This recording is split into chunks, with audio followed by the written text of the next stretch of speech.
I haven't worn my Boy Scout uniform in a long time. As you can see, I'm an Eagle Scout, and the uniform still fits, sort of. Where I was as a teenager, so I think it's pretty good that it's kind of tight. The buttons are going to pop out, but it generally fits. So part of my inspiration for wearing this is one of the YouTubers I follow had a podcast, and he was saying 3 of the things that were not taught in school are etiquette, civics, and finance.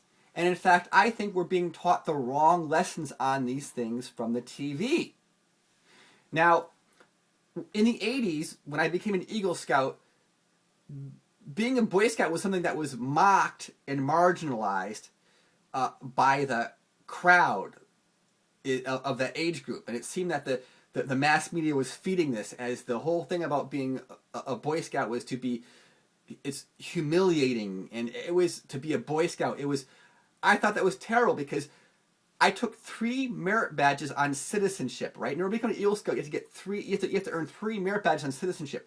There was a lot of things I was learning, like about government and all these other things from Boy Scouts I wasn't being taught anywhere else, and it was being marginalized. That always made me wonder if there was an agenda to bash the Boy Scouts. Even today, the only thing you hear about the Boy Scouts are negative things on the news. You don't hear about all these positive things that happen.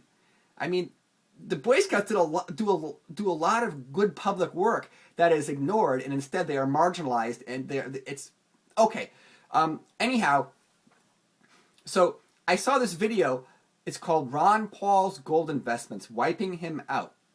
In the past, I've always tried to find contrarian indicators, and before I was wondering if there was some kind of conspiracy involved.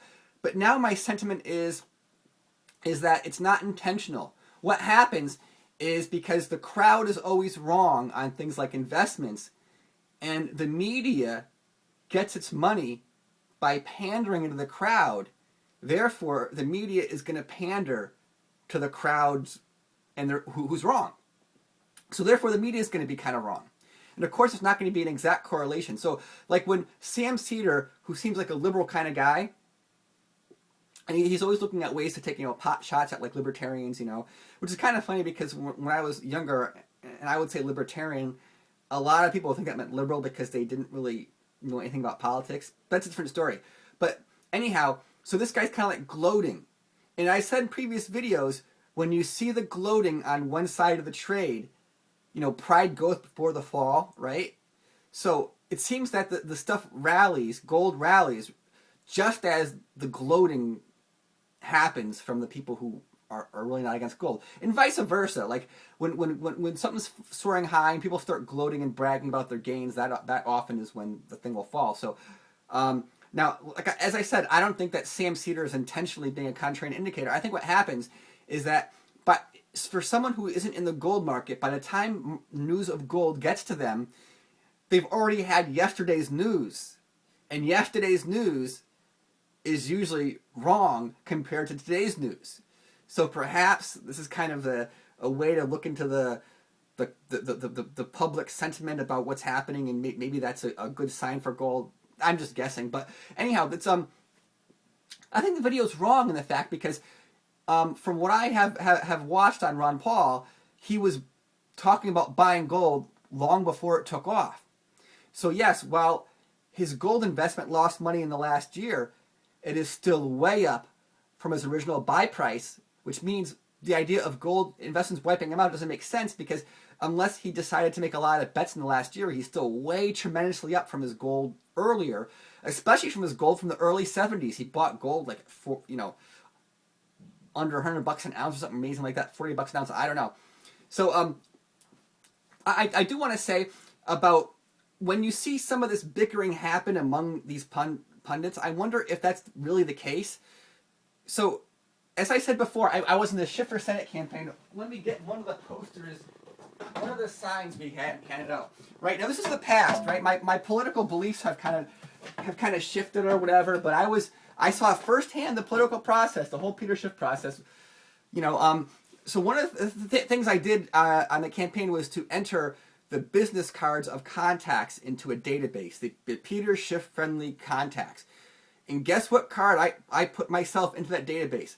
Paul Volcker, right? Paul Volcker. The card said Council of Foreign Relations. Paul Volcker. I even had some of his handwriting on it, right? I put that into the database.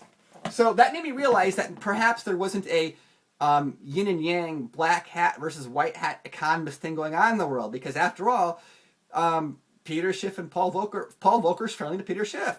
I can't remember if Paul Volcker had given a campaign contribution, but I did see the campaign contribution from Alan Grayson. Remember the guy from Florida, Rep. Alan Grayson? You know, he was for socialized medicine. He was the one who said the Republicans' plan is for you to die or something like that. Well, there he was, giving nice fat check to Peter Schiff for his campaign. So you got to realize how stuff works in the world. It's not always, you know, white hat versus black hat. It's not like white hat Austrians versus black hat Keynesians.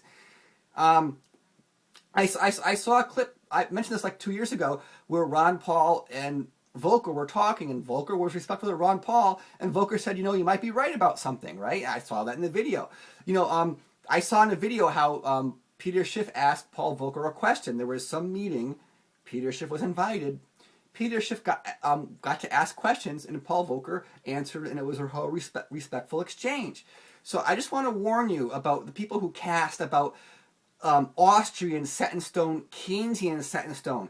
I think that a lot of players in the world, while you might be fed that image, it might not actually work in that regard, right? Of course, as you know, Greenspan had his famous, a lot of his things about gold. He said a lot of things like, you know, gold's to the final payment. He said a lot of things that are kind of pro-gold. He was in the Fed. What is he saying now? I guess a mishmash. But the whole idea is, a lot of it is they're trying to paint things as heroes and villains. Like in the YouTube community, right?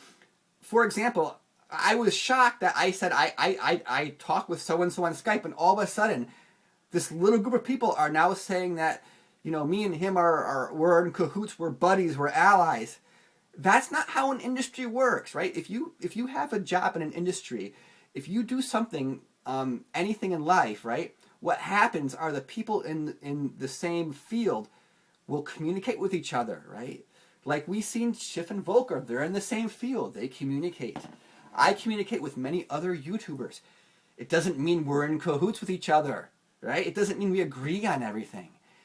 In fact, if someone is in a field and they don't talk with people, they are a nobody in the field. Anybody who's in the field has a lot of contact and information going back and forth between others in the field.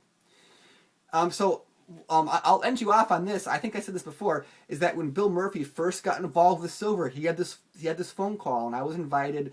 All these silver YouTubers were invited, and he was talking about, you know, we're going to do this with silver, blah, blah, blah.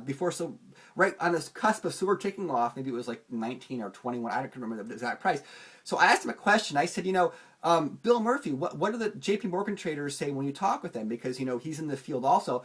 And I completely surprised him by that question. He was like, he was like, and he moved on. He didn't answer the question. He didn't expect that question from a YouTuber, right? He didn't expect it at all, but he should have, because if he really is doing this GATA thing, then he has a lot of contact with all people in the banking community, right? Because that's how industry works. They all are in contact. And my question was, what are these guys talking about behind closed doors? And he was surprised I would ask the question, and he didn't give an answer. So I don't have an answer in that regard. But I will say is that, yeah, you know, my thoughts on Peter Volcker kind of changed after I put that card. It even said Council of Foreign Relations on it. It made me rethink the Council of Foreign Relations people and Peter Schiff are friendly. So what does that tell you about how the world really works? Is it really a darkness versus a light thing? I'm still trying to figure that out. Thank you.